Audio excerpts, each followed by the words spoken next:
Oh, hello there. My name is Walt. Today is a very special day.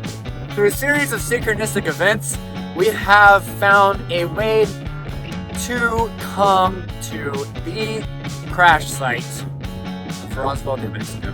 We are waiting for our party to get here. Our guide and our friends. And we are going to, I think, get ferried and then hike into the actual spot where allegedly a flying saucer crashed in the summer of 1947. Is that them there? It is not. They're not here yet.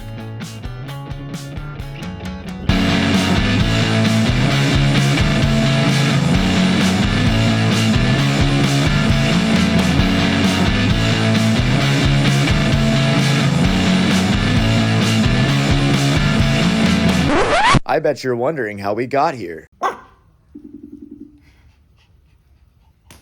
What's up? Well, hello there, Father. Oh my gosh. Did I answer this? Y'all, man, you guys, y'all need to do your next podcast like that. That's what this is. I'm trying to see what do you have in your hand? I'm recording with my phone. Oh, you guys are so funny. Do you mind if we hop on? I like the Annie Hall look there. What? Can we hop on a Zoom and we tell you the story about the Roswell stuff? How long? Well, an hour. Literally, but let's do it tomorrow because I was literally getting ready to go to bed. Hello, Tom. How are you doing today? Great, doing just fine. So I think we should start at the beginning of the story, right? So we were out in Ruidoso, as you know. We were working on a project. We were editing. We wanted to get away and stuff like that, which is only an hour from Roswell.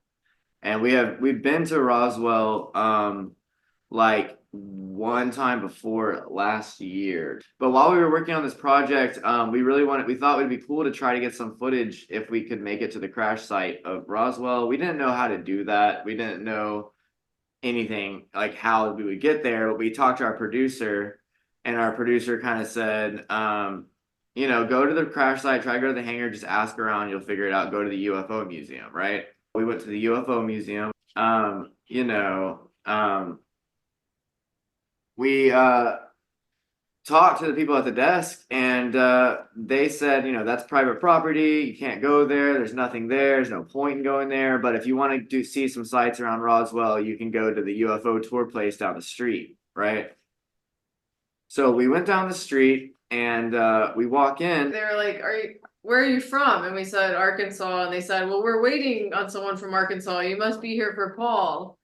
And we found out that there was someone else coincidentally arriving the same day from Arkansas that had set up a visit to both sites we were trying to go to. Wow. And so we told them that we were, filmmakers, and we made a short film about the Wilson Davis memo. Okay, pause. No, we can't do that, Mom. He's very knowledgeable about Roswell. He's kind of a very knowledgeable researcher about Roswell.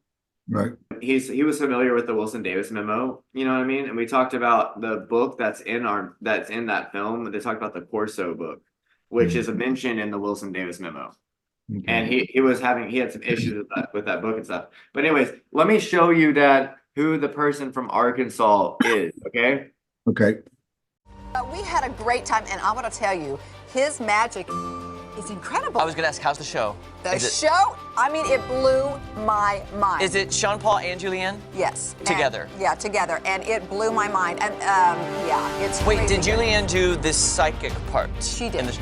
And making a story out of it. And that's one thing that Sean Paul does very well in his show is he takes the effect that if you were just to see someone go out and go through the motions and do that, it would still be cool, but it's not as captivating and it's not as intriguing. And he builds this story that tells you the history of the props and where they come from, and kind of takes you into that storytelling almost as if you're watching a movie.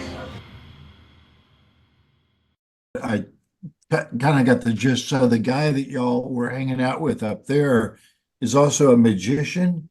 Yes.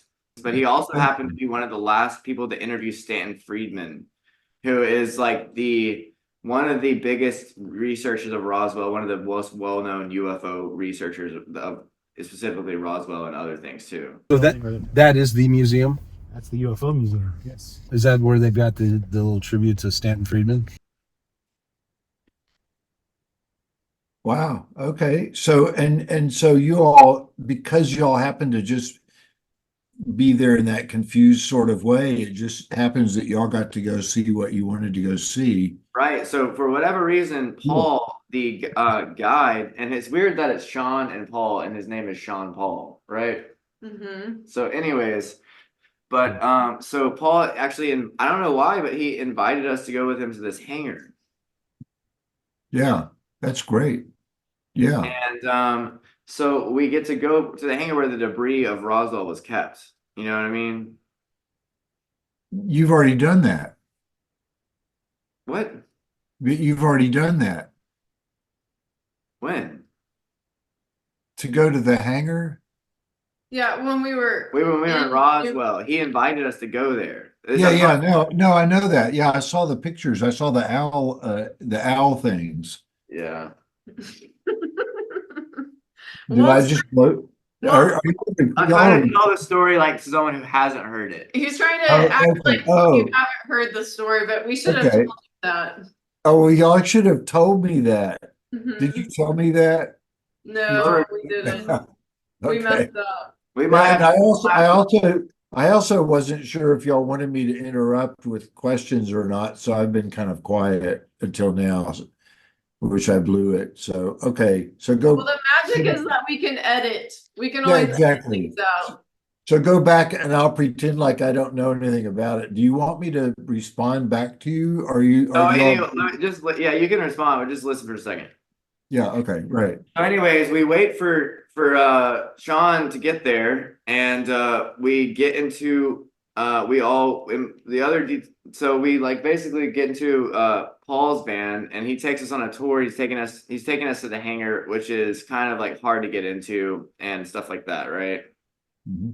So on the way there, we were all kind of like talking about like the history of the town, and Paul's giving us a kind of brief tour of Roswell, and he's talking about some things like the office where the mortician, his office, he got calls from the army, and basically they were asking for child-sized coffins and all sorts. In 1947, when the alleged crash occurred, the mortician was called on by the military and supposedly asked for small coffins, like child coffins and that things. rings a bell. Yeah. So, okay. 1947, and he sat in his office right there, and he started getting strange phone calls from the Air Force Base. Phone calls such as they wanted to know how many child-sized coffins he had available. They wanted to know his advice on how to preserve physical tissue that's been laying out in the desert sun, rotting for 4 or 5 days. We'll be picking your bones out of the desert? Well, he said that later on too, yes. Just want to make sure we're talking about the same guy. He got a firm threat.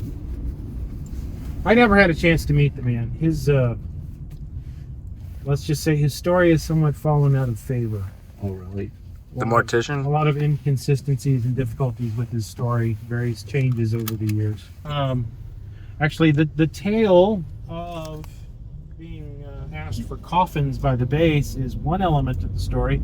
It has been corroborated by another witness who had the recollection of, in those days, in 1947, Glenn Dennis told them about the coffins, the request for coffins. Wow. So there is a piece that does seem to have been corroborated. But I mean, it's either works or it doesn't, you know what I mean? So we'll try it. But so yeah, the mortician, and then we go into Walker Air Force Base, which is the only nuclear base in the world in 1947. Okay. And at one point, Sean kind of asks us, he's like, so you guys are going to the site? And we're kind of like, yes, like we very much are. And so turn off. Are you going to go with us? Yes. Yes. Yeah, we can't miss that. The plan was to go to the hangar the first day and go to the crash site the next day. Okay. Is there anything else we like really want to get out in this? So we don't take up too much of his time. Yeah, are you tired, Doug? Yeah, if there's anything else, if you want to wrap something up or say something else, it doesn't matter. I'm good. Okay. So we get in this hangar, and I don't know if you remember, but about a month ago, we had a dream that she saw an owl, and like in a baby owl, that she saved a baby owl, and then a few days later or a week later or whatever, we saw an owl in the backyard. You know, Which I had never just seen that before ever in my life. I've never just walked outside and seen an owl out there. Yeah. Turn off the gas. Okay. Hey,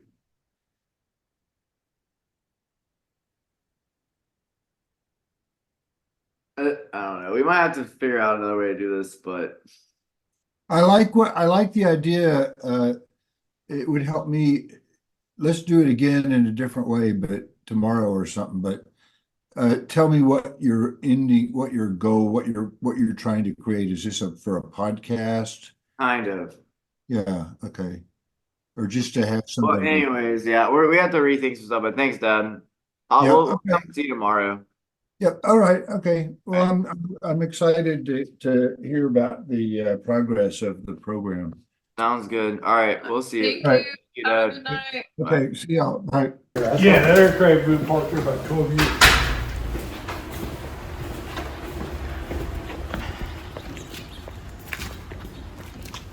How recently do you think the floor has been replaced? Ever? No. No, I don't think the floor has ever been used. It would have been used for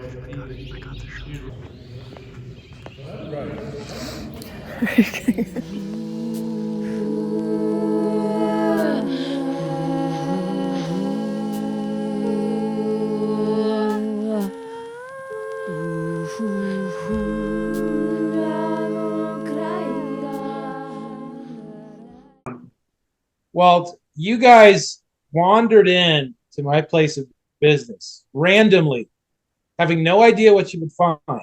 I had no idea who you are, but you had this notion in your head that we're in Roswell, we should get inside the hangar. And because you came and saw me, I picked up the phone, made a call, and you were in the hangar 2 hours later. It's a little wild, man. But the story goes back pretty far. It's a miracle. We have It's to start a at the straight up beginning. miracle. Let's start at the is what beginning with happened. the dream, right? So go ahead. So they haven't heard this yet. Oh, Toby might have gosh, heard it, okay. but I don't think he has. Go ahead. So about a month ago, I randomly had a dream that I was saving a baby owl, which I have. Anyway, so I dreamt I was saving a baby owl, and then about a few days later, a week later, a giant horned owl lands in my backyard, which We've never seen that. I've never seen an owl just out ever before in my life. So we see this giant owl, and we get that book. I forget who it's by, but it's called Owls, UFOs, and Synchronicities, and it has all these stories about owls being related to the UFO phenomenon and all these crazy stories involving them. And so we were listening to that audiobook on the way up there, and you already know the story how we stumbled in and we found you. We end up in the hangar, and then the first thing we saw in the hangar with you guys was, do you remember what was up there? Predatory owls keeping the birds from pooping on the jet engines inside. Yeah. It's getting a little woo for Paul, I think. But yeah, it's very woo, but Yeah, I don't have I'm so surprised by that.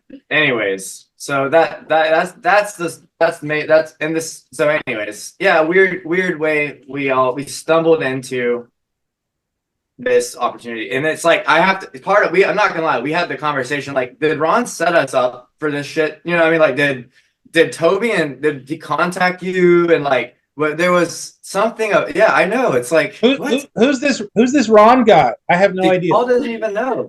Ron James, I mean, I asked head of him. MUFON TV and marketing.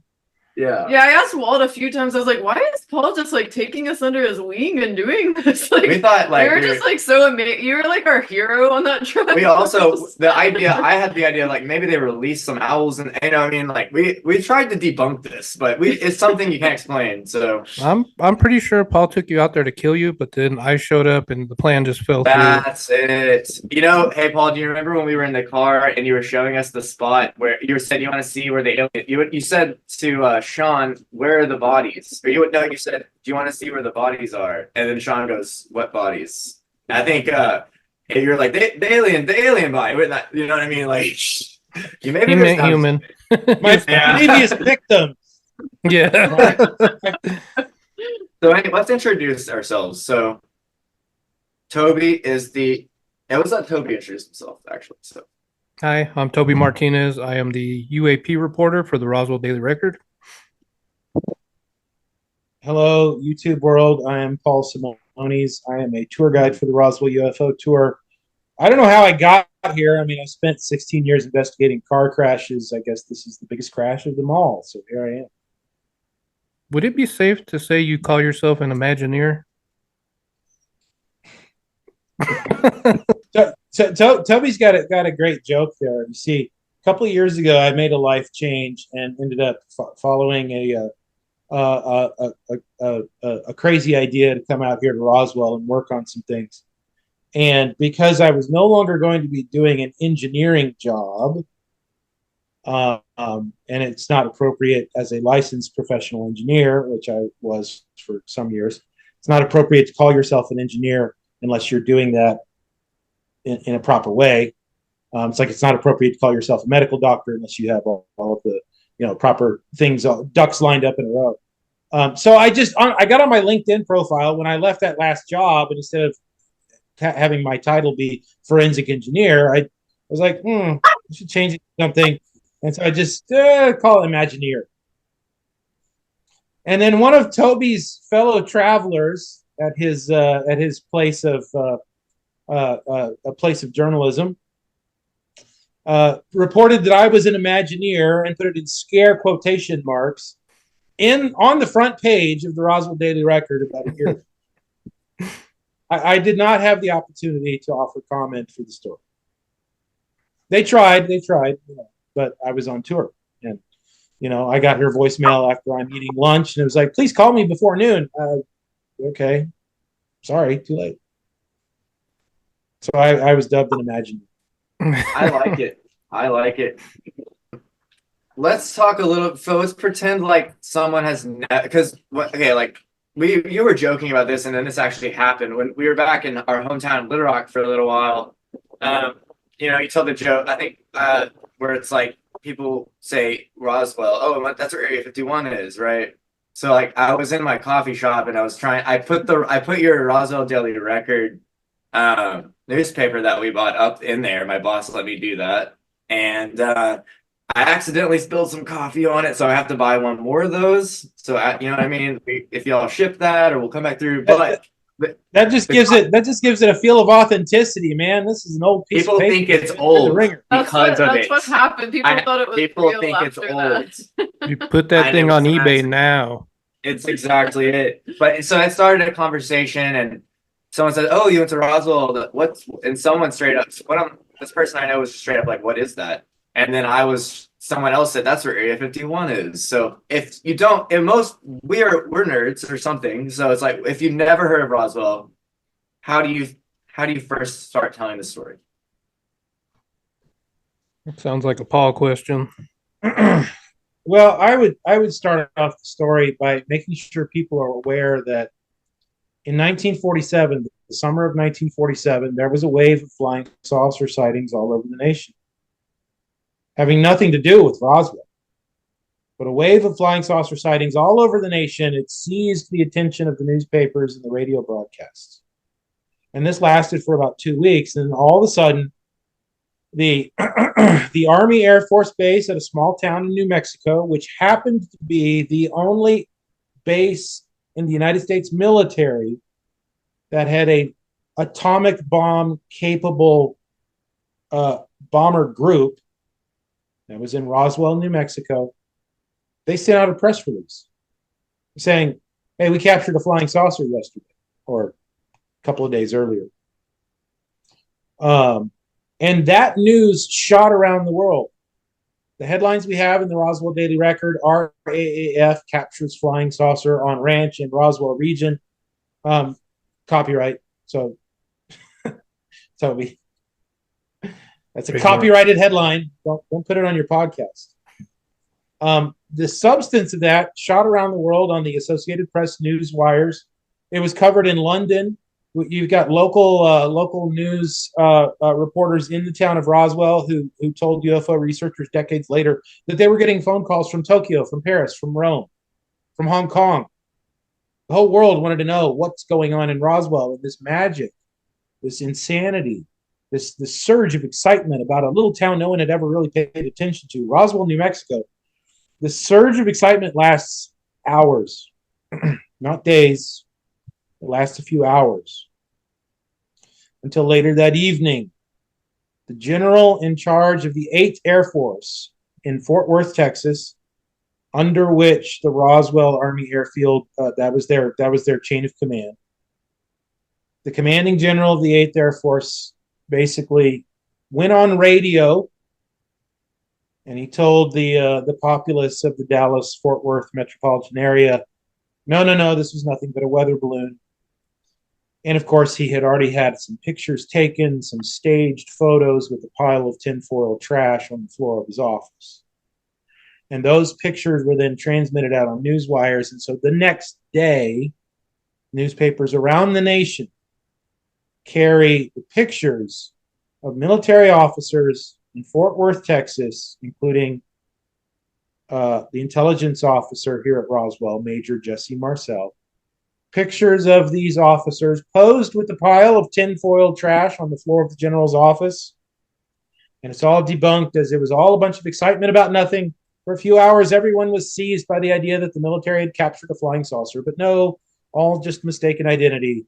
It was just a weather balloon with a tinfoil radar target kite dangling below it. And that's what all the fuss was about. That's the uncontroversial basics of the story told right there. You can go back, you can get on newspapers.com and learn all of that for yourself. And by the way, here's one of my pet peeves. This is what gets me about so many of the TV shows that I've seen and podcasts about Roswell. They get a fundamental fact wrong. Embarrassingly simple. They get this fundamental fact wrong. They say Roswell is a case where the military came out, told the truth, they caught a flying saucer, and a couple of days later they changed their story. Or the next day they changed the story. False. A few hours later, they changed the story. This is a single day event, a 24-hour news cycle event, and it's gone after that, essentially. But all the events in question happen on one day, and people get confused because the day after is when most of the newspapers around the nation report the contents of what happened the day before. Roswell is a case where the story came out and it was shut down on the very same day within a matter of hours. It is not a case where they changed the story the next day. It is not a case where they put out a press release changing the story the next day. I'm not aware of any press release recanting the story. This General Ramey went on the air and he staged some photos in his office, which are accompanied by a newspaper article that goes out on the AP Newswire. No actual press release that I'm aware of debunking or calling back the story or recanting the original. There's only one press release that ever came out. It came from the men at the Roswell Army Airfield. That press release, a written press release, said we caught a flying saucer. Why is it that basic 101? Sorry. Very, very, very awesome. Why is it that there's I've seen photos where some versions of the newspaper say flying disc. It said flying saucer in the original, right? Well, no. There are many newspapers around the nation. When you guys came, you watched the little preview 10-minute film that I put together that introduces the story. And I had newspaper headline after newspaper headline that you saw throughout that. Newspaper editors all around the country will pick their own headline for essentially the same story. The Roswell Daily Record, if you look at that front page, the headline in giant, I don't know, how many point font is that, Toby? I would say probably a good 80 point. Yeah. So giant 80-point font says the literal words of the headline are RAAF captures flying saucer on ranch in Roswell region. The first paragraph, or maybe it's the second paragraph, of the story itself captures the actual, to some degree, the actual words of the press release that came out from the Roswell Army Airfield, and that press release says flying disc. Okay, so your question is, why are we saying flying disc, flying saucer? Well, because at the very inception of the flying saucer wave on June 24th, 1947, Kenneth Arnold, this guy flying over Mount Rainier, Washington State, he sees these 9 shiny, fast-moving objects sweep through the sky. I just quoted a little line from my film for you. It's funny how that triggers in my head. He says they move like saucers skipping over the water. Now, I don't know, up in Washington State, is that like a fun game with your friends? You take your mom's coffee saucers and fling them out across the lake? I don't know. I don't know how saucers skip over the water. Anyway, I would have thought more like smooth stones, right? But flying stones doesn't work. So he described their motion as saucers, and then newsmen of the following day coin a phrase, and both are used in the vernacular of those 2 weeks: flying disc or flying saucer. And frankly, I don't know, you could probably do a statistical analysis and see at some point maybe flying saucer became the preferred term. But the actual press release that comes out from Roswell uses the term flying disc. The military men at Roswell Army Airfield do not use the term flying saucer. But the point is, they're interchangeable because they're slang phrases captured in the news media to try to wrap your brain around something that nobody knew what it was. It doesn't mean anything really. But they were interchangeable terms over those 2 weeks of the Great Flying Saucer Wave of 1947, leading up to the Roswell press release. Yeah, and the initial report that came out did say flying saucer, but at the time, the Roswell Daily Record had a sister paper that was the morning edition called the Roswell Morning Dispatch. Now, when that came out the next day, the headline was Army debunks Roswell flying disc as world simmers with excitement. Oh, I forgot about that. So the Morning Dispatch uses the word disc in their headline. It does. So basically, Toby, could you tell us how, like, what happened between 1947 and what your 2024 with your newspaper's been around that long? Can you give us something about, because it seems like things are coming full circle, sort of. Well, I wasn't alive that long. I wasn't born in 1947. So I know, I understand. The topic actually, they kind of stopped reporting on it until I would say back about 2 or 3 years ago. I brought the subject back up, and that's when around 2 years ago we started covering it heavily again, which I thought was important after the 2017 New York Times article that broke about Lou Elizondo and all these people working in ATIP and these other programs that were looking into secret government programs, black programs, reverse engineering the technology. I just kind of knew from that point the topic was going to get hot again, and it really has, especially in the past year. You've had hearings up on the Hill, which I don't know if a lot of people thought that would happen back 5 years ago or so, but yeah, so I pushed the topic, and they said, you know what, you want to cover it. So that's what I'm doing. Well, and Toby, you got a chance to break a couple of things, I think nationally, right? I mean, don't you guys have a couple of scoops that you've been able to put out there? Yeah, I actually broke the announcement that Gillibrand was going to have House Oversight Committee hearings for the Senate Intelligence Community, which happened, I believe it was April or June of 2023. I'd have to go back and look, but yes, it's been interesting. I've gotten to talk, I've spoken with Tim Burchett, Gillibrand's office, Marco Rubio's office. So it is interesting, and the fact that people on that level are exploring the topic and trying to expose what they think is some sort of hidden truth. It's exciting times. Yeah, definitely. I'm stuck in old musty books and archives looking at things that happened 76 years ago, and Toby's talking to the future presidents of the United States. I don't know about that, but okay. So you grew up in Roswell, right? Yep, lifelong resident. Hey, when did you actually get into I mean, like, can you tell us? Because, like, there's the tourism, there's the sort. I mean, obviously you knew about it. Can you tell us a little bit about your journey? Yeah, we were wondering that when we were there. Yeah. So it's interesting, and to answer your question, I actually have been intrigued by the topic since I was like 9 or 10 years old, and that was due to the fact that my dad had his own sighting here in Roswell that he told us about when we were younger, and he started taking us to the UFO Museum and Research Center, and my mom took us there as well. So yeah, from a very young age, and I guess it makes sense. I'm surrounded by it. I mean, you guys have been here. You can't go down Main Street without seeing alien head streetlights, right? Yep. Right. I mean, every Domino's has a giant wooden alien in front of it. Our McDonald's is shaped like a UFO. Like it's kind of natural if you're here, to get interested in the subject. So yeah, I would say that's what got me started, was my dad introducing me to the topic. Very cool. And it's funny. I mean, you've lived here your whole life, Toby. I've had connections going back to Roswell 25, 26 years. I only moved here a couple of years ago to, moved to the point where I'd actually changed my driver's license to a New Mexico driver's license.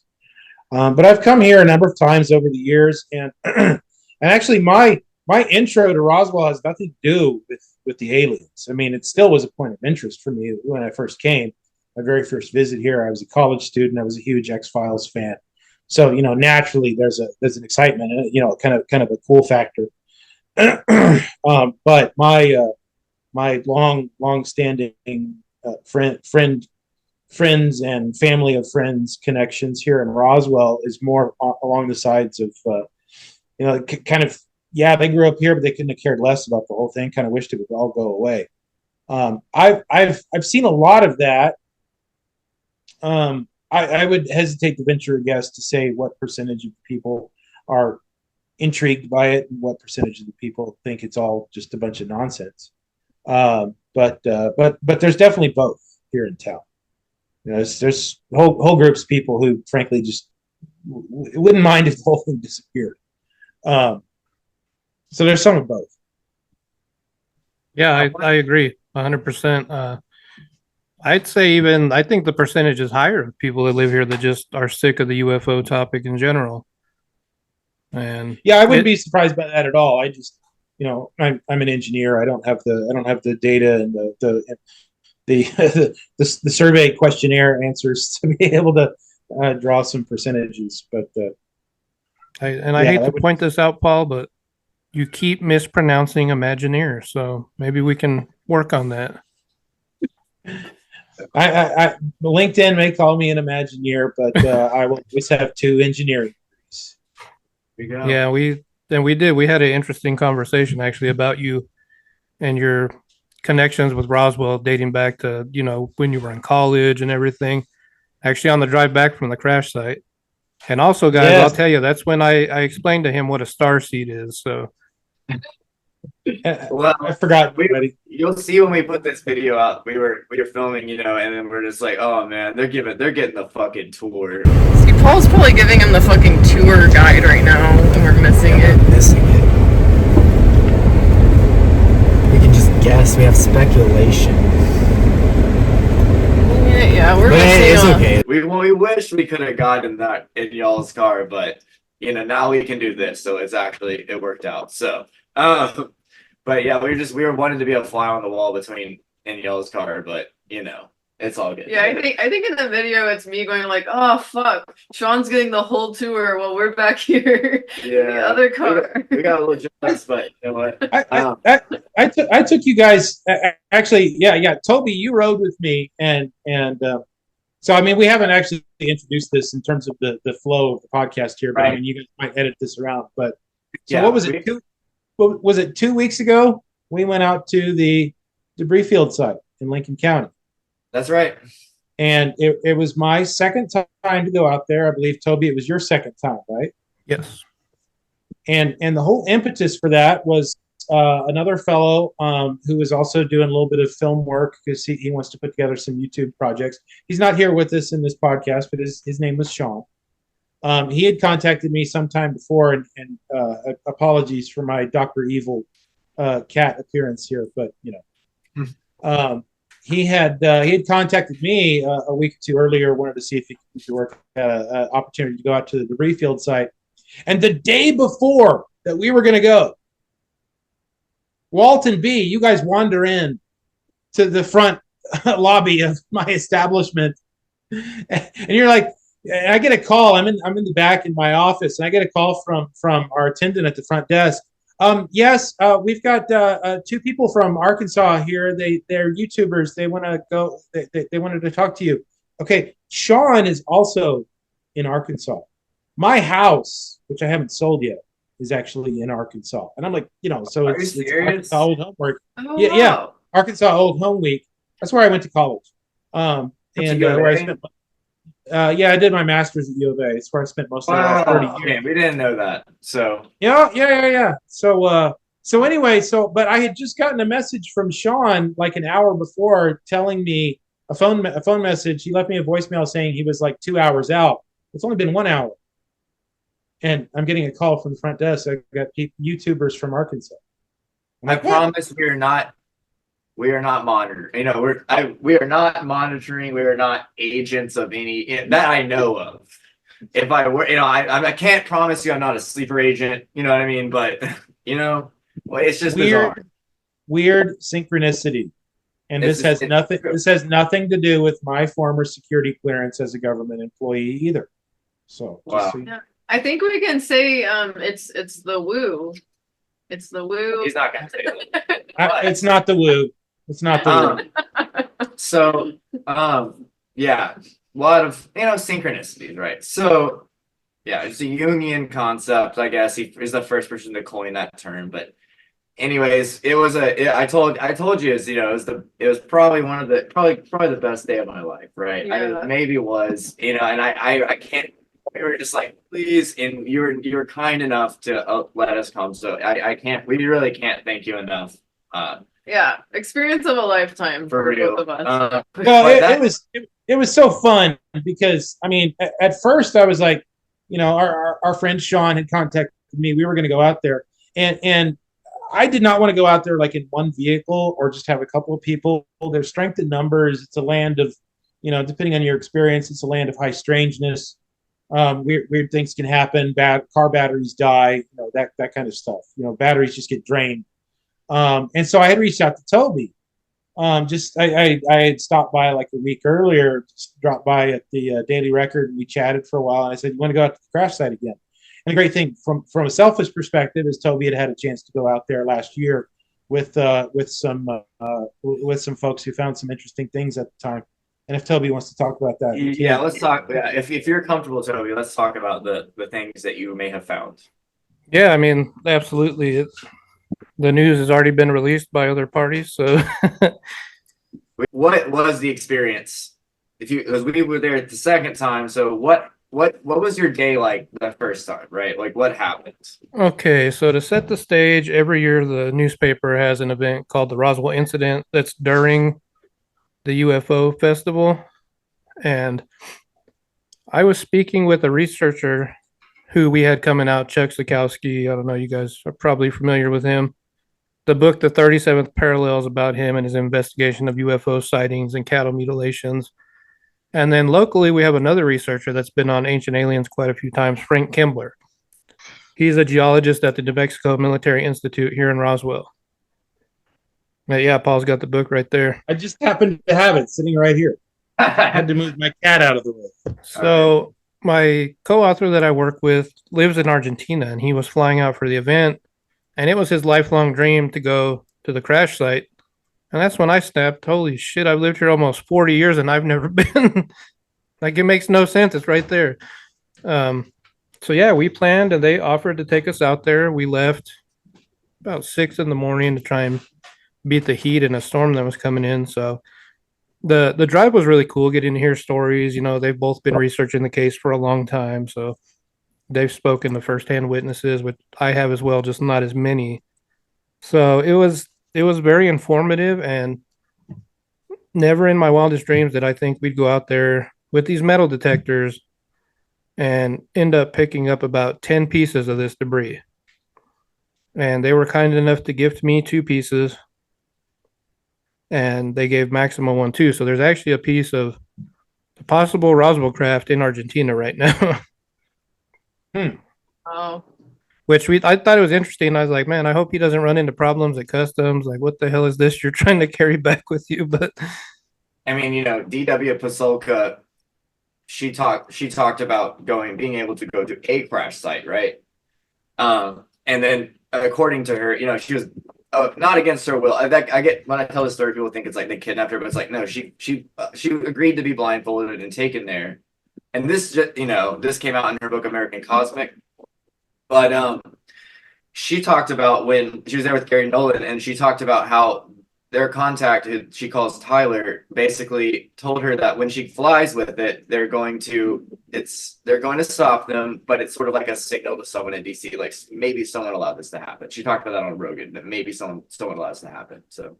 Well, wasn't it like they wanted to see where the research would go with it or something like that? I can't remember what the reasoning was behind it. Behind the stopping them there? No, behind like letting them actually take the material with them.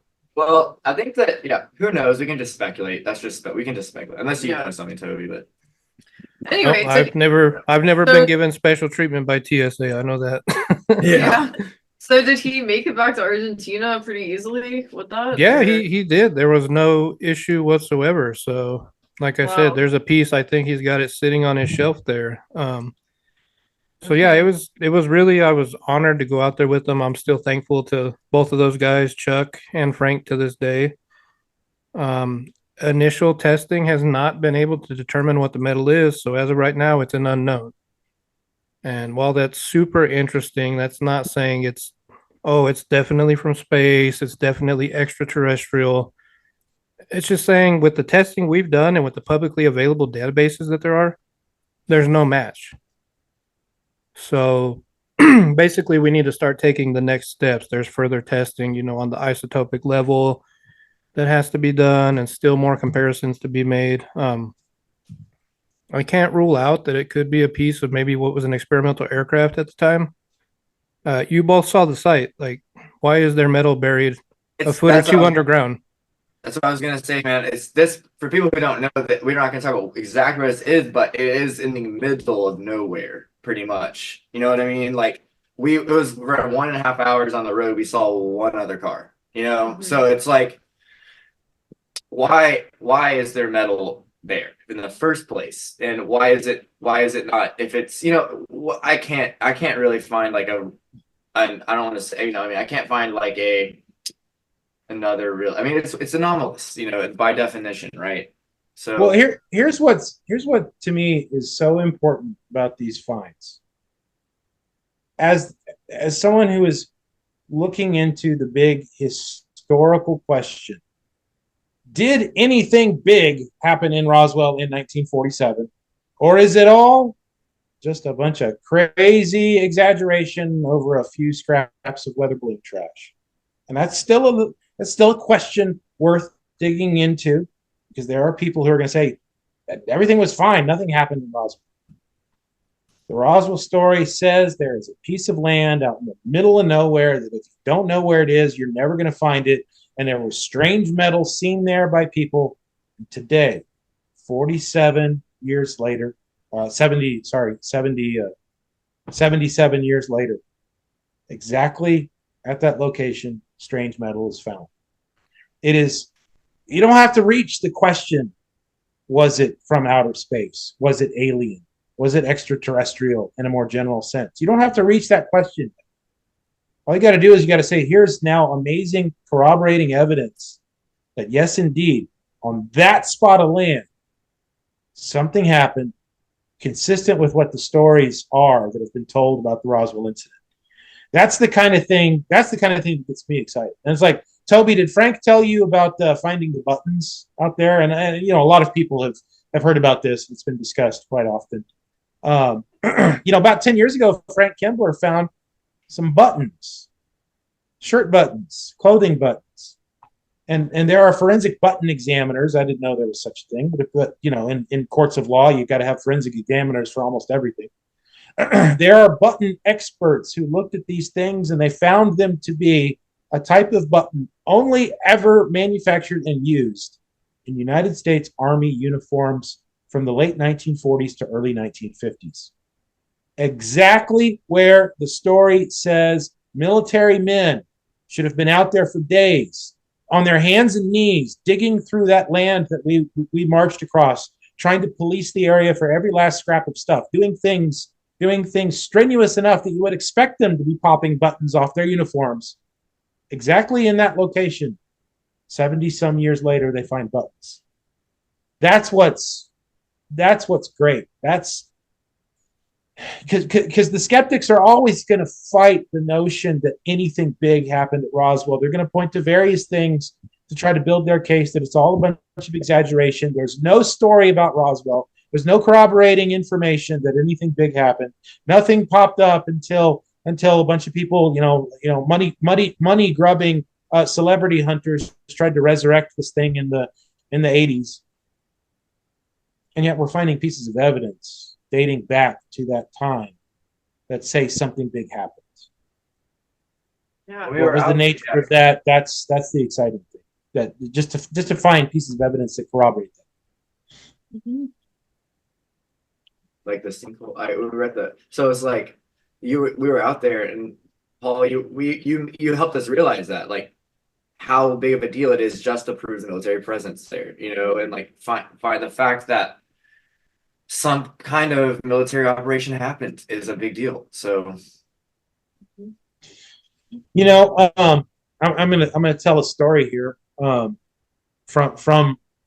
the witnesses.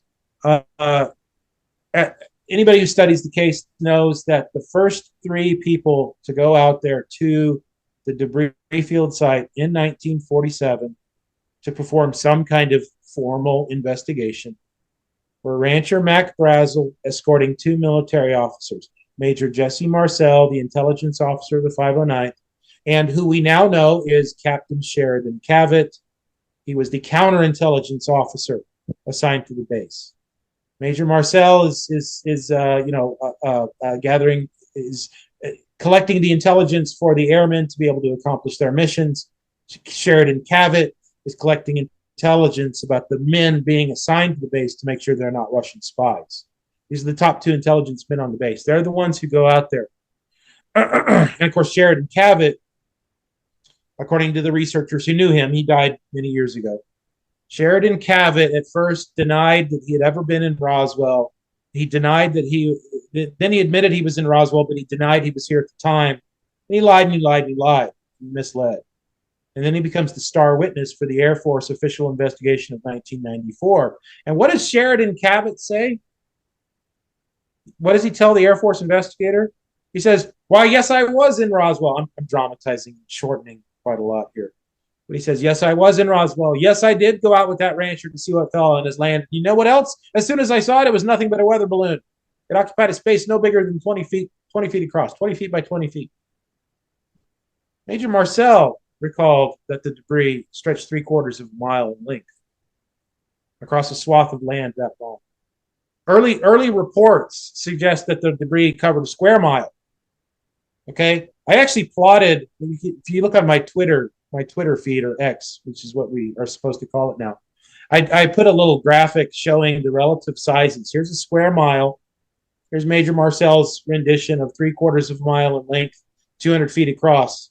And here is a 20-foot square. Captain Cavett said it was that big. Major Marcel said it was this big. Now, and then Captain Cabot told the Air Force investigator he didn't even think the rancher went out there with them. He thought they got verbal directions and found it. You've been out there. If I give you verbal directions, are you going to find a 20 foot square patch of land in those rolling hills? No. And here's something so important too. No. You've been out there. That land is like an ocean frozen in time with grass and rock that have grown over the humongous stormy swells. That the verticality of that land does not convey in any of the documentaries you've seen, any of the photographs you've ever seen of the land. It is so much more impressive to be there in person. And imagine going out there on verbal directions without that big pipeline road that we drove in on. Yeah. Forget the pipeline road. That wasn't built until the 1960s. Imagine all those rocky paths and the Y intersections. Every time I stopped my Jeep, you guys back behind me in your RAV4 were probably thinking, well, what are we doing now? That was me pulling up Google Earth and hoping I could get a few bars so I could get our location and figure out if this was the right turn to change direction or not. Imagine traveling paths like that, not just the 2 or 3 miles that we traveled, but across 40 miles. And under verbal directions, finding a patch of land 20 feet square. That's what the counterintelligence agent told the Air Force investigators. That's what the Air Force investigators went with. That's what they foisted upon us, and they expect us to believe it. And no, I think that's all just more cover story. Well, and I'd like to point out, too, we were out there. We had both been there before. We had GPS, and we still had difficulty locating the sites we had been to previously. Yes. Remember, we got out trudging around all over the place for like 10 minutes because I thought for sure I had arrived at the former location of the Sci-Fi Channel monument. And we're trudging around out there, and I'd been there before, and I'm like, wait a minute, where'd it go? Somebody came and dug it up even worse than the damage that had been done to it before. And I'm actually looking at a waypoint on my my Google Maps app on my phone. And what I had done was, after my first time out there, I placed a few waypoints, just looking at Google imagery, thinking I had the right places just from my memory. And it turned out I had a wrong waypoint. Wow. We spend 10 minutes trudging around. Here's a clearing. It's on the edge of a trail. There's a big sinkhole. It all looked the same. But the actual place where the old Sci-Fi Channel monument had been was another 200-300 yards up the trail. The sun was going down. We got back in the car after, we were praying. We were like, please God, stop the car one more time before we are out of here. We were about to come to terms with the fact that we were coming to terms with the fact that it might not happen. We might not get there. Sure enough, car stops. We get out, we walk. Toby, you didn't have time to go back and get your metal detector. So it's like, yeah, it was a roller coaster, but Yeah. Well, I've been doing since then. I did a little more just Google analysis, and to be fair, I've never had a chance to go out there with an experienced guide who'd been there many times before, right? So as far as my experience with that land, I was very new to all that. I still am. But I've since in the last 2 weeks, I did a little more poking around, investigation, figured out the exact location of where the Hines house was in relation to the crash site. Kind of plotted out some distances just using the tools in Google Earth and getting a sense of things. And the path that we walked, remember, we got out of a path because I was like, all right, this is a location that I've been given. Toby is looking for landmarks to try to remember where exactly they had dug up the pieces before. And so we get out and we just start marching out across the land. We walked for like 10 minutes. Yep. We walked, I think, more or less the swath of land that Major Marcel said, or according to his description of the size of the debris field, we walked the swath of land that would have been entirely the area where the debris was. And now imagine the time that we spent walking out through that, and kind of bewilderingly, all the hills start to look the same after a while. Imagine you're in a line abreast of 200 other guys from your company. You've all been trucked out there, and you're walking heads down, policing the area over and over again in the July heat. That was the land where that happened, right where we were, right that path that we walked. Yeah. We could feel it too, like. Yeah. Also, let's not put this in, but we were wondering, Paul could just make up any of these spots or the debris site, and we wouldn't really necessarily know. But we could tell you guys were really trying to find it. And then once we got there, one of the giveaways for me was the fact that you could see where people had been digging.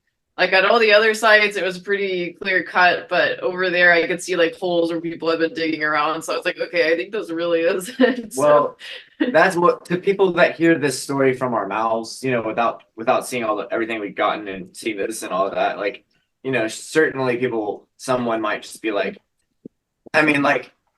it's just, it would be the greatest con of all time, honestly.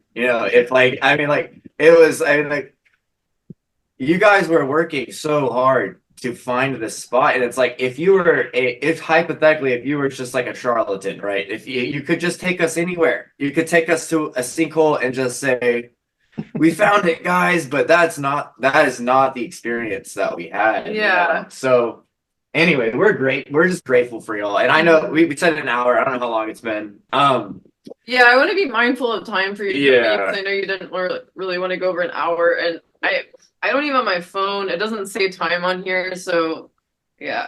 I'm not sure where we are. And I would point out even more as to what you're saying. If you remember, Paul specifically told you when you see the old Sci-Fi Channel monument, there's going to be a crater there. Everybody thinks that's where it crashed. That is not the crater.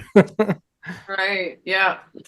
But you know what? It's a fun place to explore, right? And it's been seen, it's been seen on a lot of the documentaries, and different people have done YouTube things out there. And when we were there in that crater, it's not a crater, it's a sinkhole. When we were in that sinkhole, I suddenly have, what I like to do is be in a place and think about the real practical way human beings are going to interact in a place, and all the nitty gritty details and the things you have to take care of to get from point A to point B. And I started thinking, you've got a company of soldiers out there. We were out there under humongous winds. If you're out there, that place where the Sci-Fi Channel marker is a high point. And to the southeast, imagine standing on that high point, seeing the glittery sheen stretching out over nearly a mile of land below you. And then north of you, off in the distance, up a trail, there's a couple of tiny little houses and a watering station and some cattle pens, which is where apparently perhaps the rancher had taken the first big piece to keep overnight. And that location, that little hollow right up there where the Sci-Fi Channel marker was, would make an awesome command post for a military operation. You got to have a place, have a high point so you can see in both directions, 2 different sites at a minimum to control. Have a high point to get some good radio signal to the other guys out there. And in case of weather, a natural shelter. There's that rock ledge, right? A natural shelter there. Heck, they could have just dug a latrine down there. Who knows? But it made me really think, what if that was a location? Seems to be a very natural spot where the military might have set up just a temporary little bivouac, a command post. What if there's, now, you're thinking about the military buttons, right?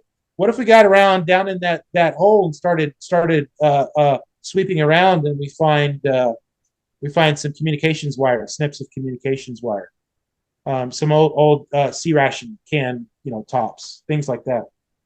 What if? I don't know. I just noticed that's a location that, at least my imagination tells me, that something might have happened there. Nothing exotic or crazy Absolutely. or amazing, or the landing of an exotic, an extraterrestrial craft or a dead alien body. It could have just been where the army guys camped out Well, and set up their Absolutely. command posts. I'd rather find buttons and ration cans than petrified pieces of shit if that was the latrine. So I mean, the cows should. The cows use it as shelter. So why wouldn't you know what I mean? But hey, every square foot of that land has a cow patty on it. So, I mean, Okay, what's the difference? okay. rattlesnake country too, so it keeps you on your We're lucky toes. we were here in the winter, I guess. Yeah. There's some truth. I want to ask, I'll start with Paul, then Toby, and then, I mean, we can continue talking. I just want to make sure we get this somewhere so we can always edit it in. But, Paul, so what do you have coming up soon or in the summer as far as tours or anything else you'd like to share? And Toby, if you've got anything coming up too you'd like to share as well. So I'll start with Paul there. Yeah, so I'm going strong doing this Roswell UFO tour. I did 2 of them today. We've had close to something like around 2,000 people take the tour. People really enjoy it. I consistently find I'll have a couple come on board and like she's really all excited about it. He's just being dragged along because she wanted to do it. And by the end of the tour, he's the one asking me all the interesting questions because he's getting into it. I take people around town. I tell them a continuous story. I talk continuously for 2 hours. Tell a story continuously. We're in the downtown area. We see things, exactly the footprint of where important things happened as the news broke to the world. I see some historic homes. You can look through the window, unless they got the curtains closed, where the debris was actually handled.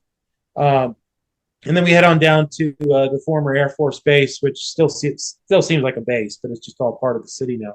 And we see that tickets are available on sale right now all the way through the end of July. And I don't know whenever you guys put this podcast on, I might even have them extended out farther. So make your plans in advance. If anybody wants to come take the Roswell UFO tour in June and July, we're going to sell out the tours over and over and over again. I have a van that can accommodate. We sell 10 tickets per trip. So it's going to sell out. So you want to buy those tickets ahead of time. And maybe before long, we'll have something else really cool. Not a tour, a place you can sit down in the cool environment outside the heat of the summer sun and really immersively experience the things of the Roswell incident. Working on it. We'll see. Awesome. And Toby's got the acapella album coming out, so we need to talk about that too. So I'm just kidding. I'm just all right. What do you have, Toby? Yeah, so July 5th and 6th, well, and the 7th for the whole event, but the 5th and 6th, the Roswell Daily Record will be putting on our annual event, and this year it's going to be a film festival. Mixed in with that, we're going to have speakers. There's going to be some pretty big names. But anybody that hasn't been out before, definitely check out rdrfilmfestival.com, roswellincident.com. Those are our 2 events, and you can just get online and Google Roswell UFO Festival. It's pretty neat. They shut down a good portion of Main Street. There's people walking around in costumes. There's food trucks. There's different events going on, and if you want to hear people talk about UFOs, that's the time to come in and do it. We will be there. So yeah, we plan to come. Toby, can you give us? Are you at liberty to reveal any great, amazing guests? Not until I have a contract signed. That's the last step. Fair enough. Don't jinx anything. But I promise I'll let you guys know if you want to announce it. I don't. Go for it. We'll see how this does. We'll see how this does. We have like 100 subscribers, but we'll see what happens. Hey, you got to start somewhere. Yeah. Anyways, go ahead. Yeah, I just happened to work at the newspaper that broke this whole thing open, 77 years ago. So I had a platform to start out with. You guys, anybody that hasn't seen their short film, is called The Memo, correct? Yep. Absolutely fantastic, and it will be showing at my film festival. So definitely make it out for that. We just found that out right now. Toby was tight-lipped. I don't know. I don't know if we can post that, can we? Because I don't think we found that out yet, or we don't know if we're in the film festival. Is it okay if we show that we Probably not. Yeah, I don't care. Go ahead. Some festivals can be touchy, but I've been politely. I don't know. Thank you, Sandy. Seriously, dude. You're like of all the festivals, that's the one we wanted to end. So that's so cool. Yeah, I'm excited. Hopefully, we have a nice big crowd for everybody to watch it. Anybody hasn't seen it, check it out. Check the trailer out. Really high production values, well written. The music, which I hear, I may know the people that worked on, is really well done. Thank you. We're gonna drag our director of photography, Craig Wynn, with us. He actually was born on Eglin Air Force Base. Oh wow. So and he's coming, and he's a great dude. He shot it on a red, and he's a drummer too, and we're dragging him out with us with his cameras, and we'll see what happens. So yeah, now that we know that, so and who knows? Maybe Paul gives us another tour of the amazing crash site where the wind's not blowing 70 miles an hour. we couldn't. That's why no audio was able to be used. But oh, really? You got nothing out of that? No. I mean, the wind was so bad. But you know what? Everything. You're like, okay, Paul. Your freaking story about like the description of the landscape and shit. It's gonna be awesome when we cut this together, because like, it's gonna be fun. So we'll see what happens. Yeah, you're kind of a historian and a poet, Paul. Is what I've gathered at this point. But yeah, I think we have what my engineering degrees are good for. Keep imagineering, buddy. Keep imagineering. Yes. Anyways, I wish I could have just been in the car when Toby was explaining Starseed to Paul. God, anyways, that was my first time coming back through the back way, and it was Paul's too.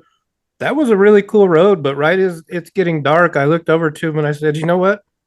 This is the part where we get abducted. It's all set up. It's gonna happen." Well, and then we did have that close encounters of the third kind moment where headlights approached us in mysterious land. Oh my god! Where we had seen no other sign of human habitation or life. Here come two lights. Of course, if it had been the true close encounters of the third kind moment, they would have separated and gone over our heads. Right. Or just some rancher's pickup truck coming on by. Just some guy flipping us off. We had a rendezvous point. So we were waiting there for a while, and we hadn't seen one car on the hour-and-a-half drive. We see a SUV rolling up in the distance with binoculars. I wish I had this on video. Are we about to get shut down here? Like, what's happening? They roll past, these two old ladies just stare at us. You know what I mean? How many Red Bulls had you had at that point? We don't talk about that, Toby. We don't talk. Today is the first day I didn't drink a Red Bull. Every day. So we're working on it. Well, hey, wait, hang on though, because you guys were waiting there at the old airstrip, and of course I come rolling up in a black SUV, and there's a white minivan behind me. Those are kind of one's the Men in Black with the snipers. The other one is like the mobile laboratory where they dissect the the victims, right? I can't remember. Did you guys know what I was going to come driving up in? I don't know, but we knew it was you. Yeah, we knew first, like, okay. But they're like, they're here. The two old ladies that were like, what the hell are they doing? These kids are up to no good. That was the scary part. But you're thinking, what the hell are two old ladies doing driving out here? Maybe they're going to brunch, I mean, I don't Where? Maybe to check on their cows is my guess. Yeah. Maybe who knows? Maybe, yeah. So we could have been. We were wondering, we're like, is this when we'll get abducted as well? And it started turning to nighttime. We did. I was looking at the clock trying to see if we had any missing time at any point. But it was smooth. It was pretty. Yeah. Well, that first experience out there is probably going to be like that for everybody. The first time I went last year, I was by myself. Not another human being from horizon to horizon. I had never been out there. God. I did not, hey, at some point you just got to take a risk and go get the experience, right? And I was out there. I was at the former location of the Sci-Fi Channel monument. I gave myself 4 minutes and then I took off. I took a few shots of panorama film with my camera, and then I was out of there because I'm looking. I'm realizing the land has all these ridges, these hills, and these rises, and everywhere I'm looking, I'm just imagining this black pickup truck appears over the horizon, and there's a sniper scope that flashes in the distance. Because one thing that had freaked me out is that north of there's a very recently built steel garage building, a steel barn or something. Yeah. It's got no windows to it or anything that I could see whenever I first saw it. And I was like, wow, who's building some like secret, enclosure for their special vehicles for patrolling the area? So it gave me the creeps. That was the only time I felt any woo, but it wasn't that. It was just this irrational sense of fear. I mean, I've only ever felt anything like that before, like once when I remember I was walking by myself down New York City, the streets of New York City, like at midnight once 20 years ago. And I was like, what am I doing? This is not good. Well, not only that, but I mean, if you were just to get a flat tire or a rattlesnake bite or anything like that out there too, it's just like. Well, thank you guys so much. It means the world, and thank you. You guys look like you're on the set of like a gothic horror movie. Dude, the weather got super weird in the past few hours, dude. Yeah, I've had like drinks blowing over. Yeah, it's weird. Oh shit! Look in the sky behind you. What? Look at that! Oh my gosh! Yeah, I went through a period in my life where I was like, Venus, I thought Venus would be a UFO. I'm the little boy who cried wolf. You know what I mean? Like I will sure think that is a UFO, and then turns out to be a plane, or you know what I mean. But sometimes there are things we cannot explain that we see. So but anyways, but he will sometimes not come outside when I say I see. Yeah, sometimes I'm like, I'm good. So anyways, thank you guys so much, man. This has been a lot of fun, and I'd be happy to shoot the breeze and capture some more memories again. Absolutely, thank you so much, Paul, and really seriously, thank you so much, and Toby. So Toby, I guess I'll stop recording, and then let's make sure we got this. I'm just gonna park the van out in front. Bull is gonna let us in. We'll see how much we get to see. I don't know. He may be hot to trot to get on the road and be done with his day. So we might get kicked out before you have a chance to get all the way down here. But we're just about to cross the threshold of the former front gate. Alright, so where do you park at? You would just park right in front of the hangar. UFO reporter from the Roswell Daily Record. Wow. He's got some good contacts. He's on the hunt for snippets of information that have not been widely reported.